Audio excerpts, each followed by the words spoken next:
My name is Chris Clark, and I'm here with Townsend Harris, and we're here to talk about attacking WebOS. To give you a little bit of background on both of us, Townsend Harris here is an independent researcher who did a lot of the WebOS research as a hobby when he was holed up in a hotel room. I did it also as a hobby. I work at iSec Partners. I do application security consulting. But I did it when we had to write a mobile application security book, and we needed 50 pages at the last minute, so I had to figure out what else there was to write about. So we decided to go after WebOS. The agenda today, we're going to introduce WebOS. I don't think it's really been talked about at many security conferences, or really just much in general. So we're going to give an introduction into WebOS and the major operating system components, and talk a little bit about how they interact. Of course, it's a security conference. We want to talk about finding bugs. So we'll talk about some of the techniques that we use to find bugs, what it even means to have a bug on WebOS. We'll talk about injection flaws. If the name web didn't tip you off, maybe there could be some web-like injection flaws in WebOS. And then lastly, we'll talk about local attacks. And these are ways to escalate privilege if you're either a malicious app running on the system or you've found a way to compromise a legitimate app, but you want to get access to the user's data.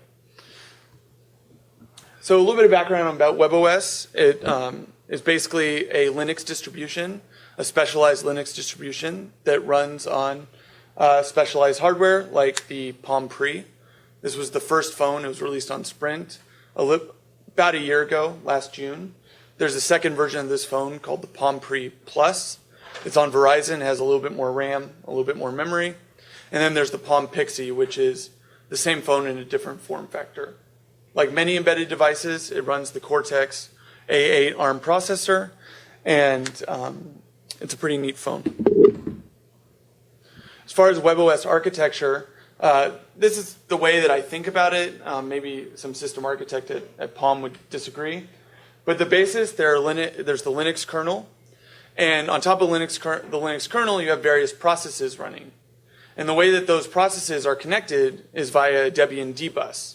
There are two dbuses. If you're not familiar with dbus, it's an IPC mechanism. So the services sit and they listen for messages that are passed between applications. There's a private dbus and a public dbus. The private dbus is for sensitive applications like the email store or maybe the messaging store. The public dbus is where a lot of the system services that are accessible to the public API live. And so there's certain rules about which applications can talk to which bus. There are system services that are running. These are either Java, C, or C++ running Linux processes. And they might support long-running functionality that you need in the phone, like the system that's going to pull the email server every few minutes to download email, or something that's going to monitor the radio for SMS messages, parse those messages, download MMS content. But the real heart of WebOS is the Luna process right here. All of the native WebOS applications run within Luna. It's one process on the operating system, and then Google's V8 JavaScript engine is used as the backing JavaScript engine. So Luna, what is Luna? It's basically a specialized web browser. It's based on WebKit, and everything that you see on the phone screen, my phone ran out of batteries, but everything you see on the phone screen is running within Luna. In fact, all the different WebOS applications can be thought of kind of like different tabs in your browser. So they all run within the same browser process, normally when you run Firefox. Same thing is happening with WebOS applications running in Luna. Supports HTML5 and JavaScript. Something that's really interesting is that the way that you can get access to some of the device's hardware is via specialized NP API plugins.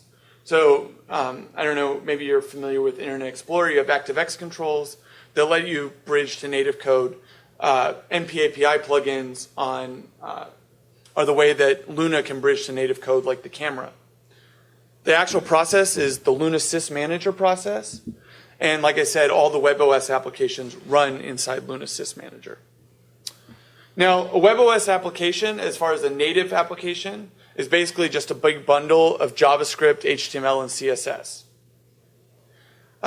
These are packaged up, and they're specialized JavaScript functions that allow the device to interface with other system services.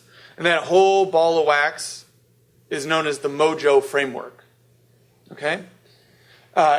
Applications use HTML and CSS. If you want like a specialized button, that's just a specialized tag in HTML, or maybe it's a specialized CSS class. I forget exactly, but the point being that specialized HTML and CSS use JavaScript. WebOS applications are not exactly like web pages. Obviously, they're not bound by the same origin policy. So I can create an application that can access Twitter and that can access Gmail. The web browser or Luna doesn't enforce that restriction. But I'm not supposed to be able to have access to files. I actually, much like a web application, store file data using either a cookie object or using HTML5 depot backing database. And one kind of funny thing to note is that the web browser object or web browser application is actually a separate instance of WebKit. So you have WebKit that runs inside WebKit, and that is bound by the same origin policy. That doesn't have access to things like the camera control. That is its own set of controls. So if you're going to run Flash, you can't use Flash within Luna to write applications, but you can use Flash within the specialized web browser. So there's actually two web browsers on there with different sets of restrictions. Every application has a namespace, and the namespace is an important way that the security system is triggered. So it's reverse DNS notation, like Java apps. So com.pom.apps.messaging is the messaging application. I mentioned there are system services. They're accessible by dbus. Everything has a URL. So pom/com.pom.mail. They can be written in C, Java, and JavaScript. And by convention, everything talks JSON, even the C services and the Java services. Many subsystems, like the email subsystem, will have a public interface and a private interface. And that's because you don't want every app to be able to read all of your email, right? I don't want my Solitaire app to be able to read all of my email. So I keep the actual access to the email store on the private bus, but I provide like an email service that lets you mock up emails on the public bus. Some services are private bus exclusive, like that email store I just mentioned. So example, like I just talked about mail, the public service. Hopefully I can step away from the mic, you guys can hear me, I'm loud. Anyway, the private service is hosted at com.pom.mail, and this is actually how you would get access to an individual message. The public API that third-party applications can use are prohibited from accessing this because it's on the private bus. They can only access the mail service through the mail-to URI handler, and this is how you pop up a mail where the subject line is filled in, the to lines filled in, and I don't know, I forget if you can fill in the body, but whatever. As far as launching individual documents, there's a global registry of URL and document handlers, just like you find in the web registry. And these are all publicly documented, but you can launch documents, PDFs, media files. Most URL launching actions, if done from the web browser, will download the file and then require you to actually click on it to play it. So hopefully you can't just download a doc and have it open. That would be a bug. There are many more application handlers or URI handlers that you can access from the web browser. And if our experience on basically every other operating system has ever taught us anything, that every time you have a URI handler, you have an attack surface that probably hasn't been totally reviewed until it's been patched 3 or 4 times. So all of these are opened up so that Yelp could write an app.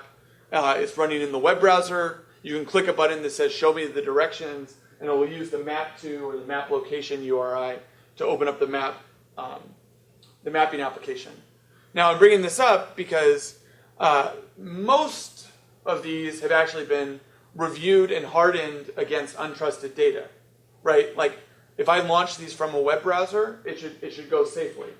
But if you do maybe closer review of some of these, you can see that they might have some HTML parsing difficulties, and I suggest